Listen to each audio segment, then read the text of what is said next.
Sudha kitchen. ஒரு வானொலியில் try ரோஸ்ட்டாக ரவாயை நல்லா வறுத்துக்கிடணும்.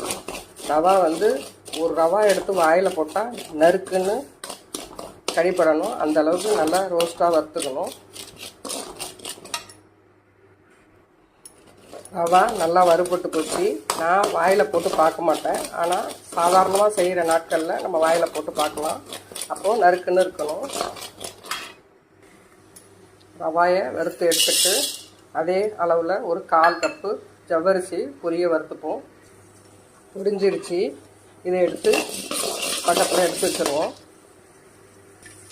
அதே இதில் நெய் விட்டுக்கிட்டு நுணுக்கின முந்திரி பருப்பும் கிள்ளி போட்ட திராட்சையும் வறுத்துப்போம். முந்திரி பருப்பும் திராட்சையும் செவந்து வரும்போது இந்த ஜவ்வரிசியை திருப்பி இதிலேயே சேர்ப்போம். நெய்யில் ஜவ்வரிசியும் பொரிஞ்சு செவந்து வந்துருச்சு. இப்போது எடுத்த ரவைக்கு 1க்கு 2 தண்ணி விட்டுப்போம். இது எல்லாத்தையும் நல்லா கலக்கி விட்டு கொதிக்க விடுவோம். கொஞ்சமாக அதில் கலருக்கு கேசரி பவுட்ரு சும்மா ஒரு சிட்டிகை சேர்த்துப்போம்.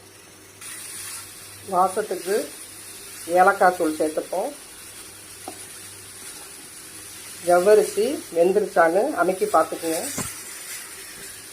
ஜவ்வரிசி வெந்துருச்சு. அடுப்பை சிம்மில் வச்சுக்கிட்டு நம்ம வறுத்த ரவையை இதில் சேர்த்துப்போம். ஒரு 3/4 பதம் வெந்த உடனே இதுக்கு தேவையான அளவு 1க்கு 2 1/2 உங்களுக்கு தேவையான அளவு சுகர் சேர்த்துக்குங்க. இந்த ஸ்டேஜில் நம்ம கொஞ்சம் அதில் நெய் சேர்த்துப்போம். நெய் சேர்த்து கிண்டி விட்டு பரட்டி விடுவோம். அடுப்பை சிம்மில் வச்சு ஒரு தட்டு போட்டு ஒரு 5 நிமிஷத்துக்கு மூடிட்டு அப்புறமா பரட்டி விடலாம். நல்லா வெந்து சுருண்டு வந்துருச்சு. இந்த ஜவ்வரிசியெல்லாம் அழகாக முத்து முத்தாக நல்லா சூப்பராக இருக்கும். நீங்கள் வறுத்து சேர்க்க வேண்டாம்னா நைட்டே ஊற வச்சு அதை ரவாவை போடுறதுக்கு முன்னாடி ஊற வச்சதை சேர்த்து அப்படியும் செய்யலாம். நான் கொஞ்சமாக போட்டுக்கிட்டேன். நீங்கள் நிறையா வேணாலும் போட்டுக்கலாம். இந்த கேசரியில் முத்து முத்தாக இந்த ஜவ்வரிசி பார்க்க நல்லாயிருக்கும். குழந்தைங்களும் விரும்பி சாப்பிடும். உங்களுக்கு நெய் வேணுன்னா இடையில விட்டுக்கலாம். நல்லா இந்த மாதிரி சுருண்டு வரும். அந்த பக்குவத்தில் நம்ம இறக்கிட வேண்டியது தான். அவ்வளோதான், முத்துக்களோட கேசரி தயார்.